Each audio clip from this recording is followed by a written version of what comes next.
citizens of Portland who have been disparaged in these people's use of parks with no permits, breaking the law, extorting the use of the parks from the city. Will you apologize to us, please? No. And why not? Because, as I've said from the very beginning, we have to balance free speech.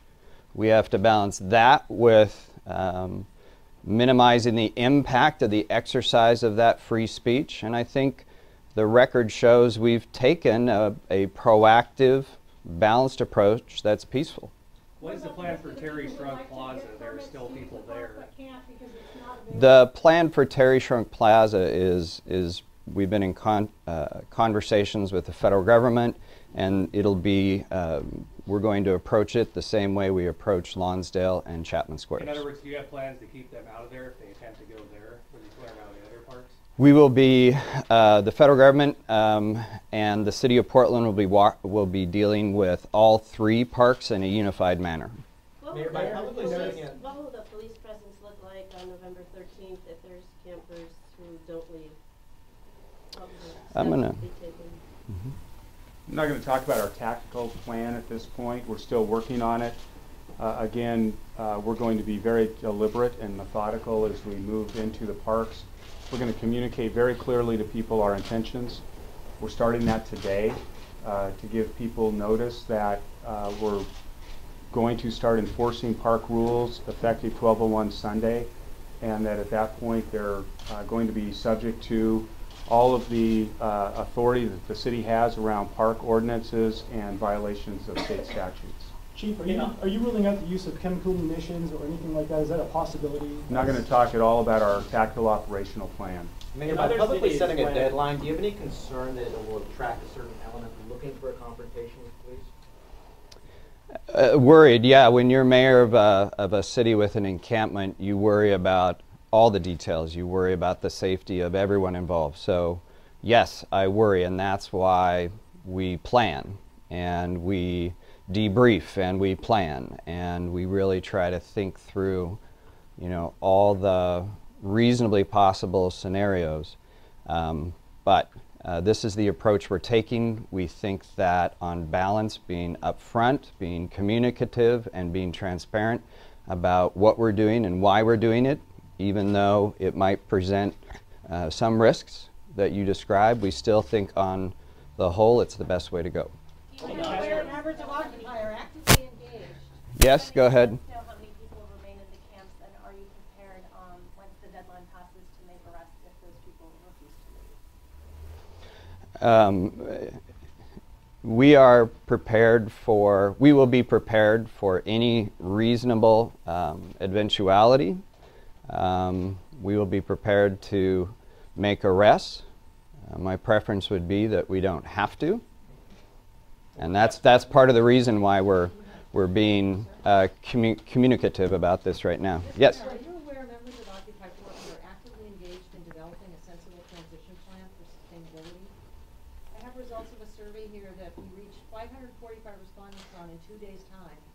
And we'd really like to have a chance to negotiate this and create some elasticity about this departure date for everyone's well-being. I'm not going to, listen, I want to be really clear that the folks that have taken a leadership position within the Occupy Portland movement have been incredibly responsive to us, have been very good to work with, and we have sought to be as supportive as we possibly can. But I cannot wait for someone to die in the camp. I cannot wait for someone to use the camp as camouflage to inflict bodily harm on others. The rising crime rate around the camp says to me, as I said in my statement, that despite the best efforts and I'm not faulting organizers, but events have conspired to the point now where we have to act. We will continue our conversation with the organizers. There's so many of them. Anyone who hasn't, yes, Red. Potential violence if it arises, and then secondly, where is the homeless population going to go given the lack of housing?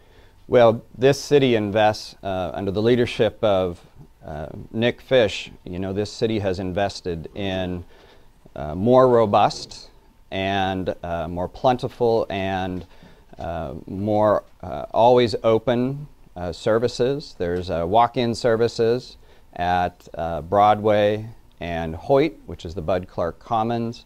There's other walk-in services. If someone has a loved one down there or has access to a phone, 211 is prepared and ready to help people that are seeking services or shelter. And the reason why we need people to go seek services is to find out exactly what their needs are. Someone suffering from addiction is going to need a different kind of set of services than someone who simply finds themselves, you know, economically homeless for economic reasons. And that's why we need people to access the 211 number. We need people to access the walk-up services. And do you want to describe a little more about what's available? Well, I think the mayor identified the basic range. We encourage people that need shelter to call 211. That is our referral agency. They keep track of shelter capacity.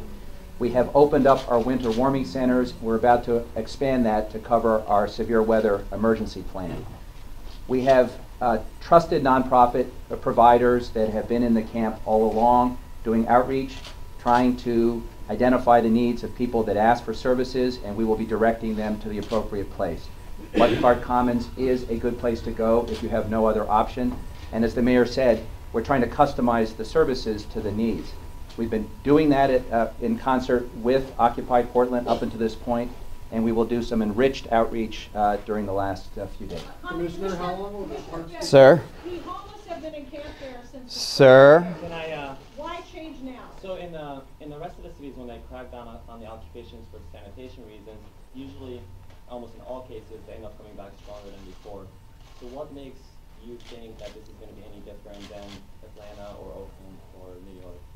Well, again, we've had success at the approach that you're seeing us take yet once again, and that is being very clear what we intend to do, why we're doing it, and you know, we will be prepared as best we can with, you know, the likely scenarios. We've studied both, you know, what went well and what has gone poorly in other occupations, and we've really sought to learn from that. But again, the life safety issues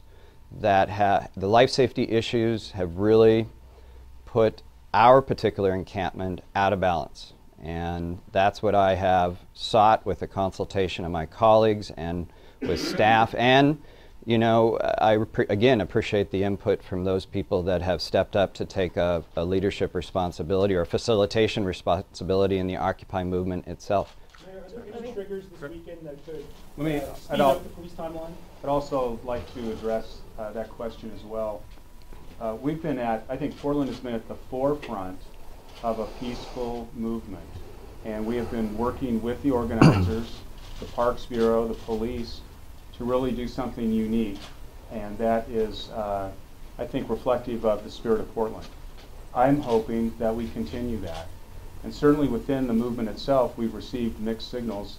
There have been times when people who have expressed some leadership or some reflection of the leadership of the camp or the movement have said that they're going to decamp and move out. November 5th was a date that was given to us. And then at other times we've received other signals that reflect a different attitude. So it's been challenging for us from the city perspective to try and work through some of the, when you have a leaderless movement, some of the challenges dealing with the collective. And that it's not that we shouldn't be communicating, it's just one of the difficult challenges for us. We can take a few more. Brad? How long will the parks be closed? I think the short answer is, where's Dave Warble? How long are they closed? How long do we keep them closed legally?